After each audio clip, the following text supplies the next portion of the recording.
चित्तौड़गढ़ में 26 अप्रैल को मतदान होगा। गुजरात के राजकोट लोकसभा प्रत्याशी पुरुषोत्तम रूपाला के दिए बयान के बाद राजपूत समाज आक्रोश।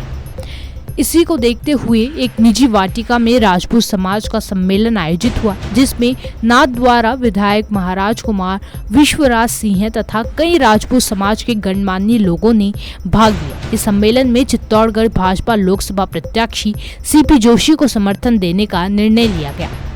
राजपूत समाज विकसित भारत के लिए भाजपा को वोट देगा।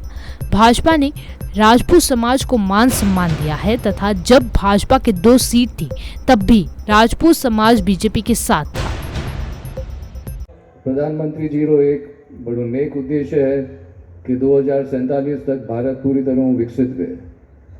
अगर ये उद्देश्य आप हासिल करा तो सबको ज़्यादा फायदा आपरे बालका पर, आपरे आती पीढ़ी पर है। आप सब जो हाँ आपरे बालका के बारे में सोचा हाँ, और अगर प्रधानमंत्री जी खुद आगे में बालका के बारे में सोच रहा है तो પછી यो नेक उद्देश्य है और मारे हिसाब आपने अणी उद्देश्य को समर्थन करना चाहिए। प्रगति की तो बात है ही है, लेकिन अनु अलावा एक और बात है जो प्रधानमंत्री जी बड़ी जोरों कहवे, और वो है आत्मनिर्भर। और चित्तौड़ की भूमि पर उबावे ने मारे ख्याल में है तो शब्द आत्मनिर्भर और आत्मसम्मान, ये दोनों शब्दारों मतलब देवारी हमारी ज़रूरत ही नहीं है। आप खूब समझा, पहले ही समझता आ रहे हैं। प्रगति, आर्थिक प्रगति और सहायता तो हाथ फैलाने भी आपने मिल सके, लेकिन यह प्रगति खोखली है। अगर आप आत्मनिर्भर और आत्मसम्मान रो गेलो पकड़ा और प्रगति हासिल करा तो वह प्रगति पक्की है, आगे चलेगा, खूब चलेगा, आपकी मदद करेगा। तो मुँह अंत में आप सभा ने वो कहना चाहूँ कि जो भी आज बात हुई है अपने बारे में आप जरूर ध्यान दो, सोच समझने आप 26 तारीख में ज़रूर वोट दो, और जो भी आपने सच समझे, जो आपने मन और आपने दिल कहवे कि यह बात सच है, बड़े हिसाब हूँ आप जरूर वोट दो।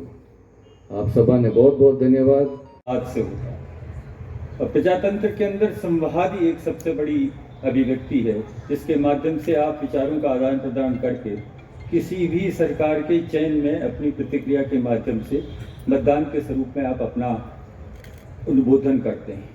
इसी व्यवस्था के जन्म में कहीं न कहीं ये स्पष्ट होता है कि सभ्यता के संपूर्ण कारण को चरितार्थ करने के लिए आपको कर्तव्य का बोध भी होना चाहिए। इसी व्यवस्था को मद्देनजर रखते हुए आज राष्ट्र के निर्माण के अंदर आपका एक कार्यकर्ता के रूप में, एक कर्ता के रूप में और एक मतदाता के रूप में 3 बहुत महत्वपूर्ण आपके अधिकार हैं और आपके कर्तव्य हैं।